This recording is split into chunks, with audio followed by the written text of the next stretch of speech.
ಎಲ್ಲೆಲ್ಲೂ ಕೂಡ ರಾಮನಾಮ, ರಾಮಸ್ಮರಣೆಯೊಂದೇ ಕಿವಿಗೆ ಕೇಳಿ ಬರ್ತಾ ಇದೆ. 500 ವರ್ಷಗಳ ಹೋರಾಟ, ಆ ಹೋರಾಟದಲ್ಲಿ ಪ್ರಾಣವನ್ನು ತೆತ್ತಂತವರು ಲಕ್ಷಾಂತರ ಮಂದಿ. ಈಗ ಕಳೆದ ಒಂದು ವಾರದಿಂದ ಸಂಭ್ರಮ ಮುಗಿಲು ಮುಟ್ಟಿದೆ. 500 ವರ್ಷದ ಹೋರಾಟಕ್ಕೆ ಸಿಕ್ಕ ಜಯ.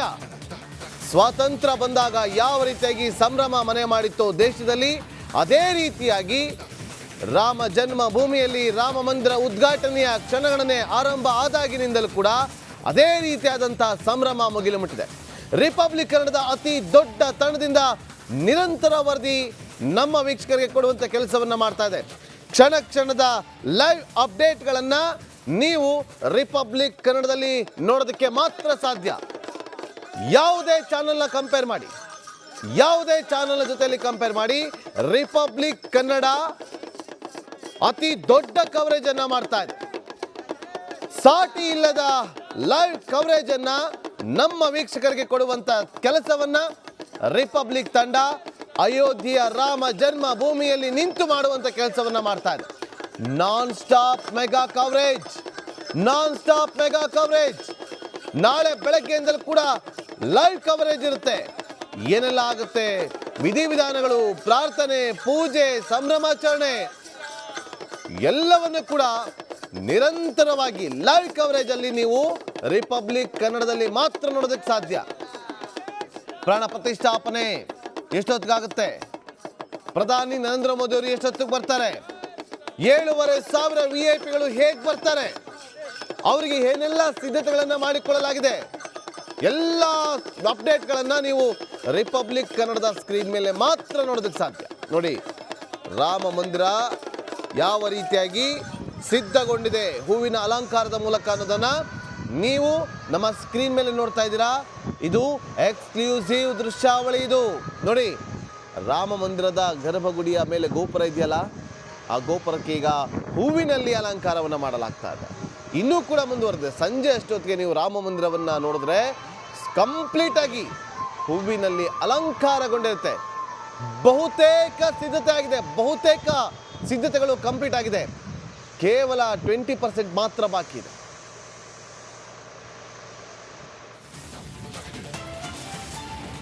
ಅಯೋಧ್ಯೆಯಲ್ಲಿ ರಾಮ ಮಂದಿರ ಲೋಕಾರ್ಪಣೆಯ ಹಿನ್ನೆಲೆಯಲ್ಲಿ ಕಲರ್ಫುಲ್ ಹೂವುಗಳಿಂದ ಶ್ರೀರಾಮನ ಊರು ಜಗಮಗಿಸ್ತಾ ಇದೆ. 2 ಕಣ್ಣು ಸಾಲದು ನೋಡೋದಕ್ಕೆ. ರಾಮನ ಊರಿನಲ್ಲಿ ಹೆಜ್ಜೆ ಹೆಜ್ಜೆಗೂ ಕೂಡ ಟೈಟ್ ಸೆಕ್ಯೂರಿಟಿ, ಶಸ್ತ್ರ ಸಜ್ಜಿತರಾಗಿ ನಿಂತ ಪೊಲೀಸರು ಹಾಗೂ ಭದ್ರತಾ ಪಡೆ, ಪ್ರತಿ ವಾಹನಗಳನ್ನ ಪರಿಶೀಲನೆ ಮಾಡ್ತಾ ಇರುವಂತಹ ಅಯೋಧ್ಯೆಯಲ್ಲಿರುವಂತಹ ಪೊಲೀಸರು. ರಾಮ ಮಂದಿರದ ಸುತ್ತ 3 ಲೇಯರ್ 3 ಹಂತದಲ್ಲಿ ಬಿಗಿ ಭದ್ರತೆ ಇದೆ. ಅಯೋಧ್ಯೆ ಭದ್ರತೆಗೆ ಆಧುನಿಕ MP5 ಗನ್ ಅನ್ನ ಬಳಕೆ ಮಾಡಲಾಗ್ತಾ ಇದೆ. ಪ್ರಧಾನಿಗೆ SPGಯಿಂದಲೂ ಕೂಡ ಭದ್ರತೆಯನ್ನು ಕೊಡೋದಕ್ಕೆ ಮುಂದಾಗಿರುವಂಥದ್ದು.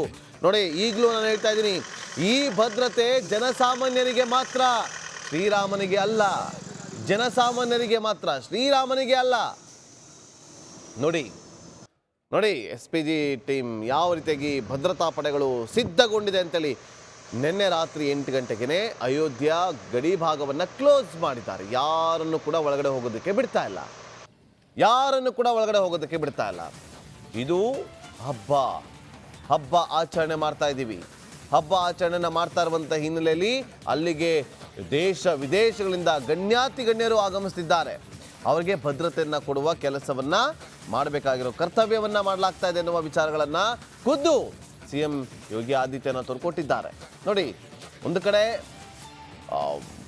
ಭದ್ರತಾ ಪಡೆಗಳು ಹೇಗೆ ಸಿದ್ಧಗೊಂಡಿದೆ ಅಂತೇಳಿ ನೋಡಿ. ಪ್ರತಿಯೊಂದು ವಾಹನಗಳನ್ನು ಕೂಡ ಚೆಕಿಂಗ್ ಆಗ್ತಾ ಇದೆ, ಪ್ರತಿಯೊಂದು ವಾಹನಗಳನ್ನು. ಇವತ್ತು ಎಲ್ಲರೂ ಅಂದ್ಕೊಂಡಿರ್ಬೋದು ನೋಡಿ, ರೈಲ್ವೆ ಸ್ಟೇಷನ್ ದೃಶ್ಯಾವಳಿ ನೀವು ಗಮನಿಸ್ತಾ ಇದ್ದೀರಿ.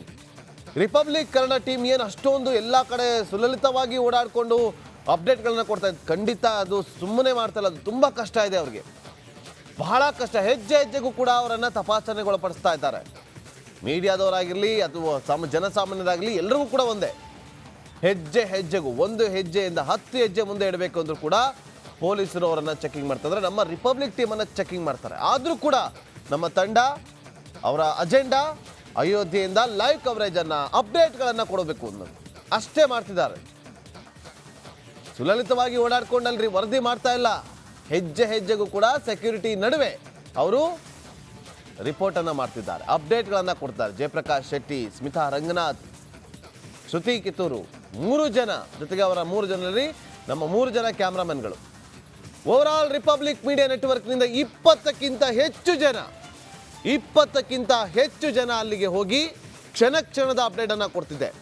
Republic Bharat, republic Bangla, republic Kannada ಎಲ್ಲರೂ ಕೂಡ 4 ರಿಪಬ್ಲಿಕ್ ನೆಟ್ವರ್ಕ್ನ ಚಾನಲ್ಗಳೇನಿದೆ ಅಷ್ಟೂ ಜನರ ತಂಡ ತೆರಳಿ ಅಲ್ಲಿಂದ ವರದಿಯನ್ನ ಮಾಡ್ತಾರೆ. ನನ್ನ ಸಹೋದ್ಯೋಗಿ ಜಯಪ್ರಕಾಶ್ ಶೆಟ್ಟಿ ಲೈವ್ ನಲ್ಲಿ ನಿಮಗೆ ಪ್ರತ್ಯಕ್ಷ ವರದಿಯನ್ನ ಕೊಡ್ತಾರೆ. ನೋಡಿ, ಬಗ್ಗೆ ಚರ್ಚೆ ಆಗುತ್ತೆ ನೋಡಿ, ಅದ್ಭುತವಾಗಿ ಅಲ್ಲಿಂದ ಇಲ್ಲಿ ತನಕ. ಪ್ಲೀಸ್ ಕಮ್ ನೋಡಿ, ಎಲ್ಲಿಂದ ಇಲ್ಲಿ ತನಕ ನೋಡಿ, ಎಂತೆಂಥ ಹೂಗಳನ್ನು ಹಾಕಿದ್ದಾರೆ ನೋಡಿ.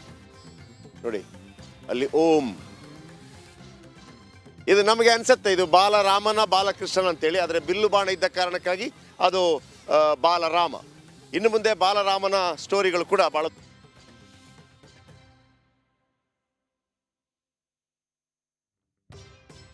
ಸ್ವಲ್ಪ ಟೆಕ್ನಿಕಲ್ ಇಶ್ಯೂಗಳಾಗ್ತದೆ. ಯಾಕೆಂತಂದರೆ ಈಗ ಈ ಸಂದರ್ಭದಲ್ಲಿ ಅಲ್ಲಿ ಭದ್ರತಾ ಪಡೆಗಳು ಕೇವಲ ಫಿಸಿಕಲ್ ಆಗಿ ಮಾತ್ರ ಸೆಕ್ಯೂರಿಟಿಯನ್ನು ಮಾಡಿಲ್ಲ, ಅನೇಕ ನಾನಾ ರೀತಿಯಲ್ಲೂ ಕೂಡ ಸೆಕ್ಯೂರಿಟಿ ಸಿಸ್ಟಮ್ಗಳನ್ನು ಅಲ್ಲಿ ಟೈಟ್ ಮಾಡಲಾಗಿದೆ. VVIPಗಳು ಬರುವಂಥ ಹಿನ್ನೆಲೆಯಲ್ಲಿ ಅಲ್ಲಿ ಜಾಮರ್ಗಳ ಅಳವಡಿಕೆ ಇರುತ್ತೆ, VVIP ಮೂವ್ಮೆಂಟ್ಗಳಿರುವಂಥ ಹಿನ್ನೆಲೆಯಲ್ಲಿ ಜಾಮರ್ಗಳಿದ್ದೇ ಇರುತ್ತೆ. ಹಾಗಾಗಿ ನೆಟ್ವರ್ಕ್ ಇಶ್ಯೂಗಳು ಆಗ್ತಾ ಇರುತ್ತೆ. ಆದರೂ ಕೂಡ ನಮ್ಮ ತಂಡ ಸುಮ್ಮನೆ ಸ್ವಾಗತ ಮಾಡಲಾಗುತ್ತೆ. ಇಲ್ಲಿಂದ ಹೋದ್ರೇನೆ ನಿಮಗೆ ಬಹಳ ಮುಖ್ಯವಾಗಿ ಅಲ್ಲಿ ನೇರವಾಗಿ ತಲುಪೋದಕ್ಕೆ ಸಾಧ್ಯವಾಗುತ್ತೆ. ಎಲ್ಲ ಫೆಸಿಲಿಟೀಸ್ಗಳನ್ನು ಮಾಡಲಾಗಿದೆ. ಜೊತೆಗೆ ಆಚಾರ್ಯ ಜೈನ್ ಅವರು ನಮ್ಮ ಜೊತೆ ಇದ್ದಾರೆ. ಅವರನ್ನು ಆಚಾರ್ಯ ಜೈನ್ ಅವರು जहाँ से कल हम श्री राम मंदिर प्राण प्रतिष्ठा समारोह के लिए प्रवेश करेंगे. आप देख रहे हैं श्री राम जन्मभूमि मंदिर प्राण प्रतिष्ठा ये सज करके तैयार हो गया है. सौभाग्य है कल यहाँ से हम प्रवेश करेंगे. ನೋಡಿ, ಇವರಿಗೂ ಕೂಡ ಆಚಾರ್ಯ ಜೈನ್ ಅವರಿಗೂ ಕೂಡ ನಾಳೆಯ ಕಾರ್ಯಕ್ರಮಕ್ಕೆ ಅವಕಾಶ ಇದೆ. ಅವರು ಕೂಡ ಭಾಗವಹಿಸಲಿದ್ದಾರೆ. ನೋಡಿ, ಅದ್ಭುತವಾಗಿರುವಂಥದ್ದು ಎಲ್ಲ ಪೊಲೀಸ್ ವ್ಯವಸ್ಥೆಗಳು ನಮ್ಮನ್ನು ಅಟ್ಲೀಸ್ಟ್ ಬಿಡ್ತಾ ಇದ್ದಾರೆ. ಭಾಳ ಫುಲ್ ಸೆಕ್ಯೂರಿಟಿ ಇದೆ. ಮೇನ್ ದ್ವಾರ ನೋಡಿ, ಅಲ್ಲಿಂದ ಬರ್ತಾರೆ, ಇಲ್ಲಿಂದ ಆ ಕಡೆಗೆ ಎಲ್ಲವನ್ನು ಕೂಡ ಗಮನಿಸ್ತಾ ಇದ್ದೀವಿ.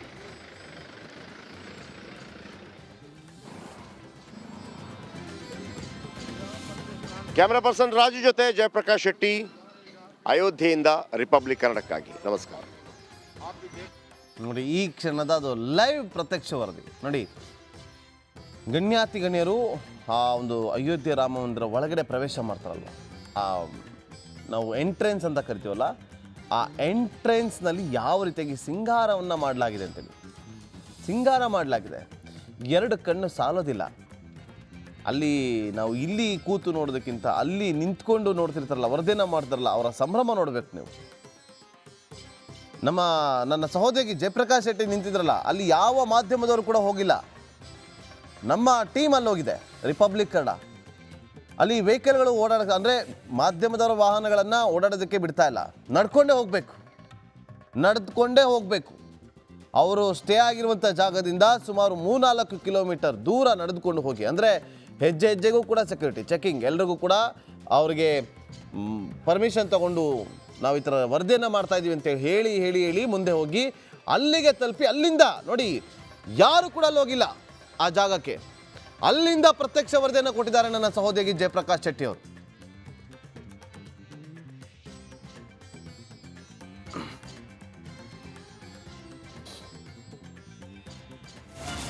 ಒಂದು ಕಡೆ ಅಯೋಧ್ಯೆ ರಾಮ ಮಂದಿರ ಉದ್ಘಾಟನೆಗೆ ಕ್ಷಣಗಣನೆ ಸಂಭ್ರಮ ಮುಗಿಲು ಮುಟ್ತಾ ಇದ್ರೆ, ಕೌಂಟ್ ಡೌನ್ ಶುರುವಾಗಿದೆ. ಆದರೆ ಮತ್ತೊಂದು ಕಡೆ ಇತ್ತ ಮೈಸೂರಿನಲ್ಲಿ ರಾಮನ ಹೆಸರಿನಲ್ಲಿ ರಾಜಕಾರಣ ಮಾಡಲಾಗ್ತಾ ಇದೆ ಎನ್ನುವ ಆರೋಪ ಕೇಳಿ ಬರ್ತಾ ಇದೆ. ಲಕ್ಷ ದೀಪೋತ್ಸವಕ್ಕೆ ನೀಡಿದ್ದ ಅನುಮತಿ ಕೊನೆಯ ಕ್ಷಣದಲ್ಲಿ ರದ್ದು ಮಾಡಿದ್ದಾರೆ ಪೊಲೀಸರು. ಲಕ್ಷ ದೀಪೋತ್ಸವಕ್ಕೆ ಅನುಮತಿಯನ್ನ ಕೊಟ್ಟಂತವರು ಈಗ ರದ್ದುಪಡಿಸಿದ್ದಾರೆ.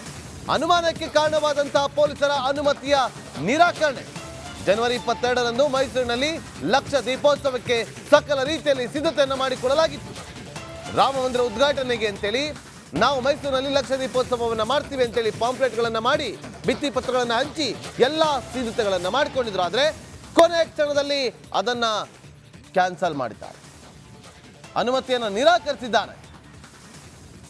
ಈಗ ಈ ವಿಚಾರಕ್ಕೆ ಸಂಬಂಧಪಟ್ಟಂತೆ ಕೆಲವರು ಆಕ್ರೋಶವನ್ನ ವ್ಯಕ್ತಪಡಿಸಿದ್ದಾರೆ.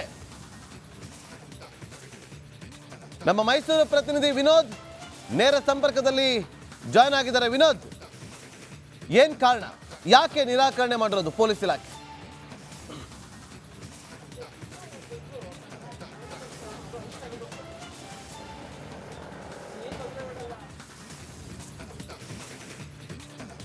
ವಿನೋದ್, ನನ್ನ ಧ್ವನಿ ಕೇಳ್ತಾ ಇದ್ರೆ ಕೊನೆ ಕ್ಷಣದಲ್ಲಿ ಯಾಕೆ ನಿರಾಕರಿಸಿದ್ದು ಪೊಲೀಸ್ನವರು, ಏನ್ ಕಾರಣ?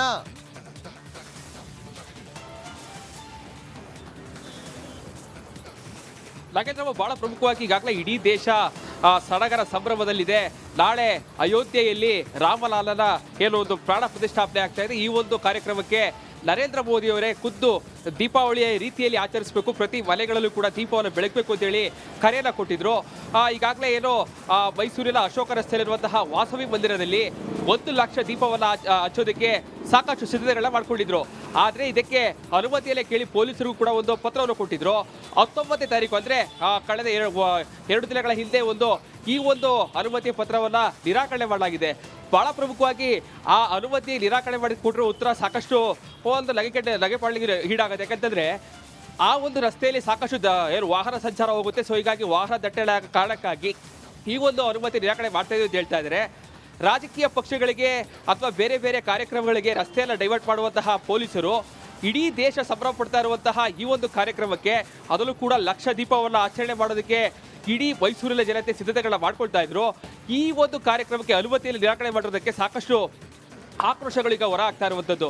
ಅಂದರೆ ಮೈಸೂರಿನ ಅಶೋಕ ರಸ್ತೆಯಲ್ಲಿರುವಂತಹ ಪ್ರಧಾನ ಅಂಚೆ ಕಚೇರಿ ಇದೆ. ಆ ಒಂದು ಕಚೇರಿ ಮುಂಭಾಗದಿಂದ ದೊಡ್ಡ ಗಡಿಯಾರದ ರಸ್ತೆವರೆಗೂ ಕೂಡ 1 ಲಕ್ಷ ದೀಪವನ್ನು ಹಚ್ಚುವ ಮೂಲಕವಾಗಿ ಏನು ರಾಮ ಮಂದಿರ ಉದ್ಘಾಟನೆ ಆಗ್ತದೆ, ಸಾಕಷ್ಟು ಸಡಗರವನ್ನ ಸಂಭ್ರಮವನ್ನು ಪಡೋದಕ್ಕೆ ಆ ವಾಸವಿ ದೇವಸ್ಥಾನದ ಮುಖ್ಯಸ್ಥರು ಸಾಕಷ್ಟು ಸಿದ್ಧತೆಗಳನ್ನ ಮಾಡ್ಕೊಳ್ತಾ ಇದ್ರು.